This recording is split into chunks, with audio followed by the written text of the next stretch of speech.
सोनम एक ग्रेजुएट लड़की है, बड़ी एमएनसी कंपनी में नौकरी करती है।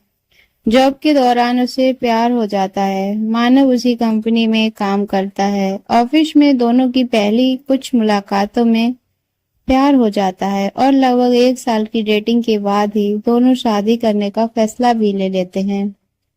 दोनों के परिवार को इस शादी से कोई परेशानी नहीं थी। दोनों अच्छा कमाते हैं और अच्छी नौकरी करते हैं और एक ही शहर में रहते भी हैं। सोनम और मानव की शादी हो जाती है। दोनों बड़े शहर के अच्छे फ्लैट में अपनी जिंदगी की शुरुआत करते हैं। काम करने के लिए उन्होंने एक नौकरानी रखी, लता, करीब 38 साल की। सोनम ने उसे काम पर रखते हुए ही अच्छी तरह से सारे रूल्स बता दिए थे। साथ ही उसे ये भी कहा कि अगर वो यहाँ रहना भी चाहे तो रह सकती है। लेकिन लता ने बोला कि नहीं, उसका घर पास ही है, वो वहीं रहेगी। सुबह जल्दी वापस आ जाऊंगी। लता घर का सारा काम अच्छे से करती, अच्छी तरह से खाना बनाती और साफ सफाई भी करती। इसके काम में कोई भी कंप्लेंट नहीं थी। शादी के करीब 7 महीने बाद ही सोनम और मानव के बीच झगड़े होना शुरू हो गए थे। हर छोटी छोटी चीज, हर छोटी छोटी बात पर झगड़ा होने लगा था। पहले तो झगड़ा छोटा हुआ करता था, जो छोटी सी बात को शुरू होता और खत्म हो जाता था। लेकिन फिर कभी कभी इन दोनों में कई दिनों तक बात नहीं होती। ऑफिस की बातें भी इनके झगड़े को एक प्रमुख कारण रहती थी। उन दोनों को लगने लगा कि उन्होंने एक दूसरे से शादी करके गलती कर दी। ऑफिस की एक मीटिंग के दौरान दोनों ही बॉस के साथ, उसमें मानव ने सोनम की बात के बाद अपनी बात रखी, जो कि बॉस को ज्यादा पसंद आई। इस बार और वो बात हमेशा की तरह इस बार भी उनके घर तक पहुंची। सोनम ने इस बात को लेकर मानव को बहुत कुछ सुनाया और साथ ही उसने नौकरी छोड़ने का और तलाक की बात भी कर दी। लता ये उनकी सारी बातें, सारा झगड़ा हमेशा से सुना करती थी। बस वो अपने काम में लगी रहती। जब खाना बन जाता तो वो दोनों को कहती, ज्यादातर वो लोग अलग अलग बैठकर ही खाना खाते थे। सोनम अगले दिन ऑफिस नहीं गई, दोपहर तक अपने कमरे में बंद रही।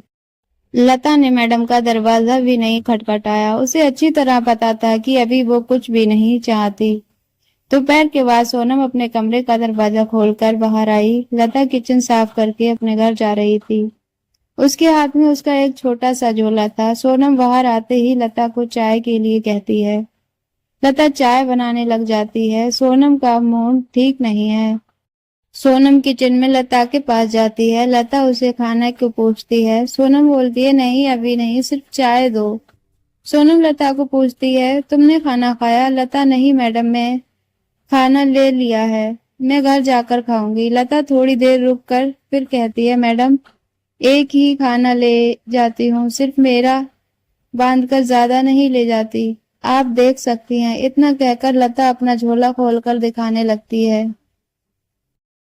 सोनम, अरे कोई जरूरत नहीं है, ठीक है। लता फिर मैडम को चाय देती है। लता को थोड़ा सा डरा डरा हुआ और झिझका हुआ देखकर सोनम उससे और बात करती है। सोनम, अच्छा लता, तुम कहाँ रहती हो।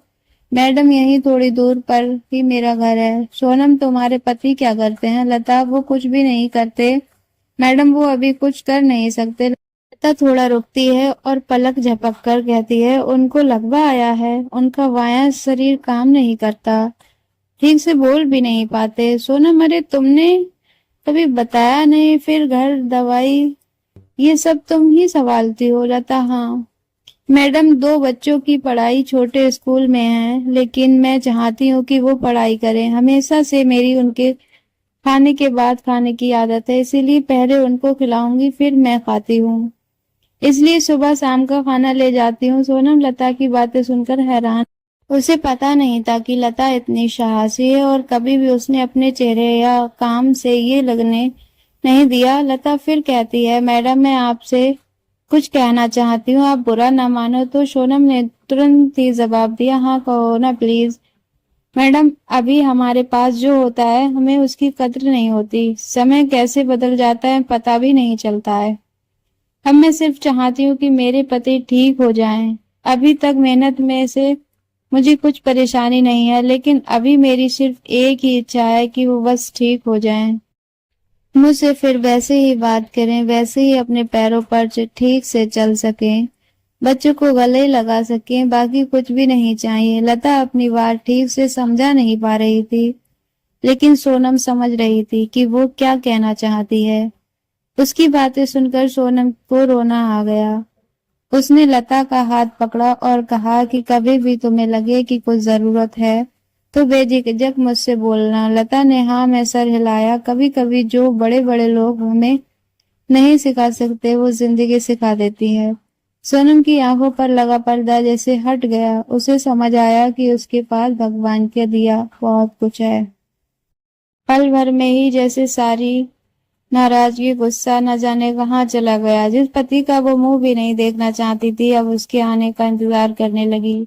शाम जैसे तैसे आई। दरवाजे पर जैसे ही बेल बजी वो दौड़ कर गई और दरवाजा खोला। सामने मानव को देखकर रोते हुए उसके गले लग गई और सॉरी बोला। मानव को कुछ समझ नहीं आया, लेकिन उसने भी सोनम को सॉरी बोला।